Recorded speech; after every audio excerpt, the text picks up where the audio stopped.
Hi. I wanted to do a video. This is essentially a video response. I watched a video. I can't remember what the woman's name was. Dr. So-and-so, who I guess works as a time management consultant. And she was talking about why she feels that paper planners and the Franklin Planner in particular are sort of passé.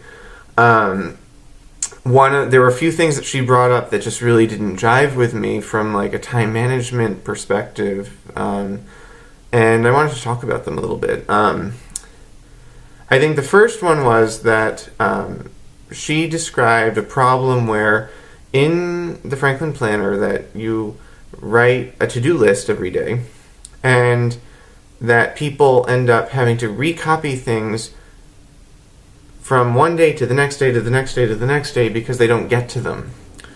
And that the needing to keep rewriting tasks over and over again is a waste of time, and so consequently we shouldn't bother using this system.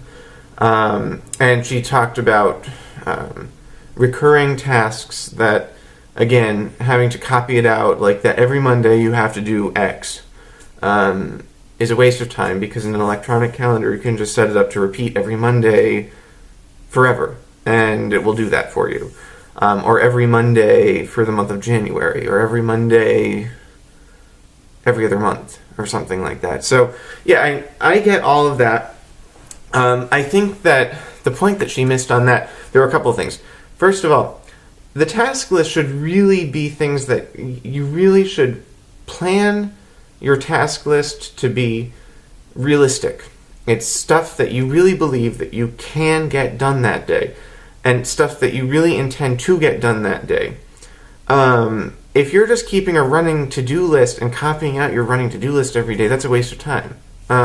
You need to have sort of a running to-do list somewhere in your planner or on your computer or wherever you want to keep it, and then if you're using paper, you copy out the things that you think you can get done that day. Now, this requires that you have a certain amount of understanding of how long it takes you to get things done, and sometimes you totally blow it on that. Sometimes you think something's going to take you half an hour, and when you actually dig into it, it takes you 3 hours. It happens to me all the time. So I think that's why, though, the task list needs to be realistic.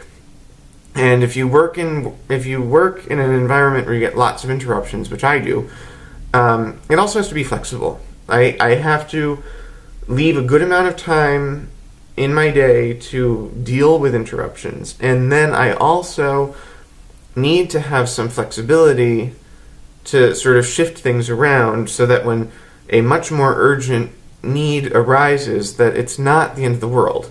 So to cope with that, it requires sort of being conscientious about planning to finish things a few days before the deadline.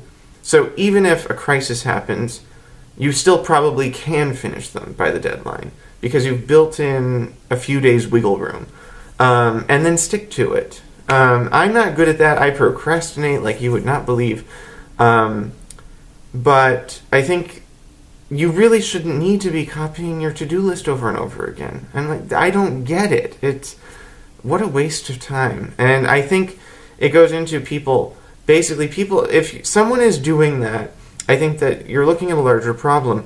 That person isn't planning. They're just writing to-do lists, and they're not really thinking about how long the individual tasks are going to take, how important they are, which ones of them can be delegated, which ones of them are perhaps unnecessary.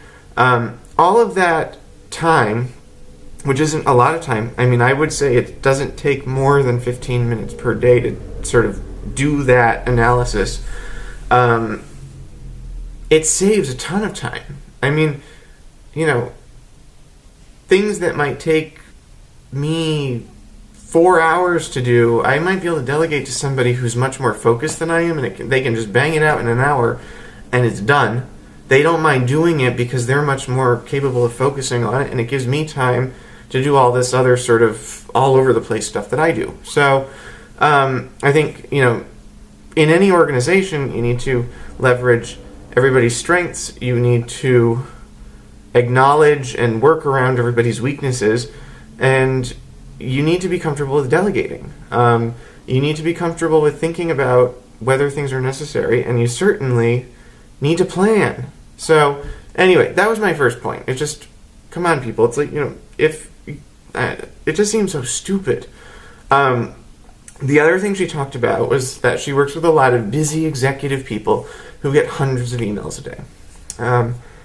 And I see that a lot in a lot of organizations. Definitely in the organization where I work, I think that people do get lots and lots and lots of email. And part of that is that people have not been sort of trained to respect other people's time.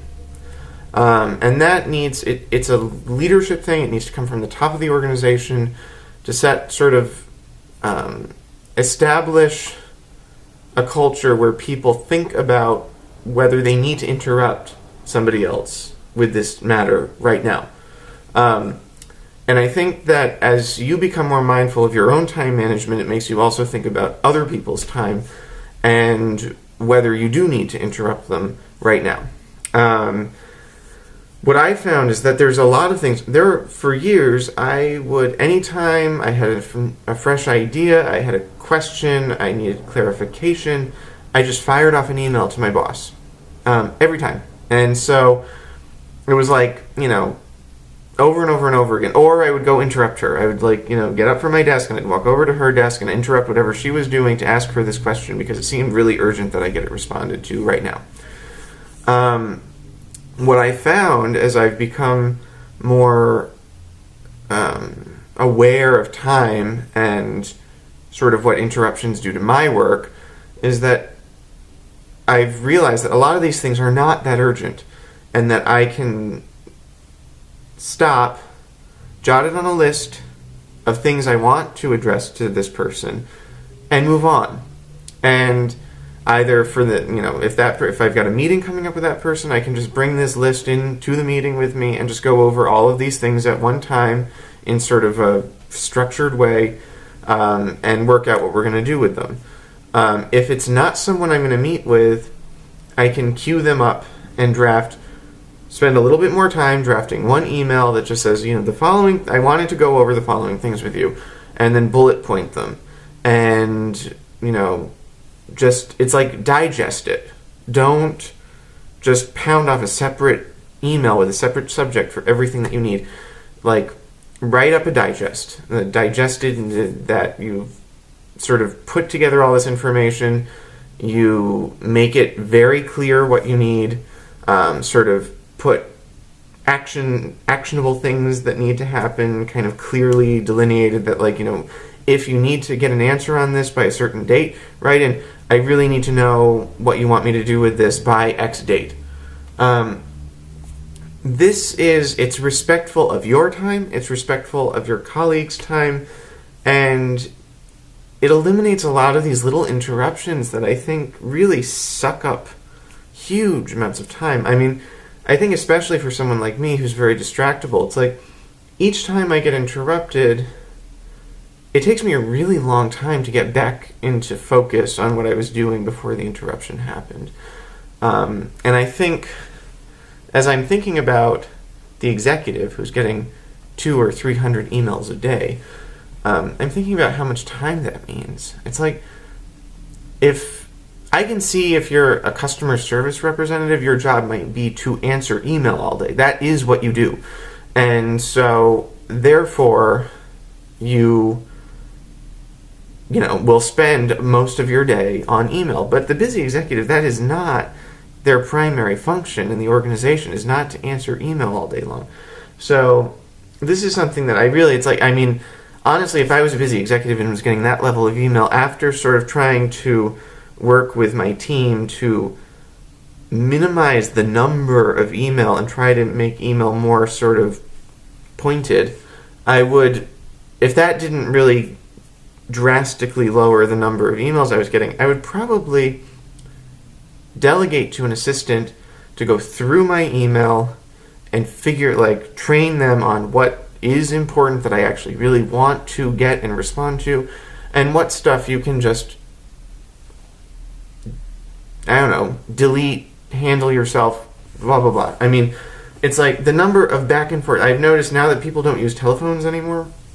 Like when you're trying to nail down a time when everyone can meet, even though it's like most offices have Outlook or we have Lotus Notes at work, you can like clearly see if people are keeping their calendar online, which, you know, I don't use an online calendar, but I do copy my appointments and meetings and stuff into the online calendar at work so that everybody else, if they want to meet with me, they can look at my calendar and their calendar or the other people's calendars side by side and sort of see where there's time slots that everybody's available.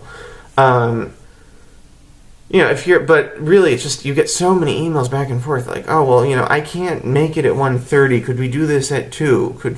Do you think Mark should come? Blah, blah, blah. It's just, you know, I don't know. I just, get with it, people. Like, let's, you know, sometimes it's faster. Just pick up the phone and talk to the person.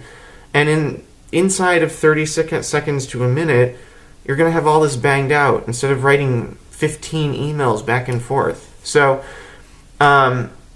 anyway, that's where I'm sort of feeling on it. I think, I don't mean any disrespect to this woman who made this video, but I just wanted to sort of get this off my chest because it's kind of bothering me. I think email is, I think a lot of businesses and a lot of organizations have just not figured out how to sort of handle email and how to establish kind of in-house email etiquette, sort of how to articulate what should be communicated in email, what should not, and how it should be presented, so that you're not wasting everybody's time.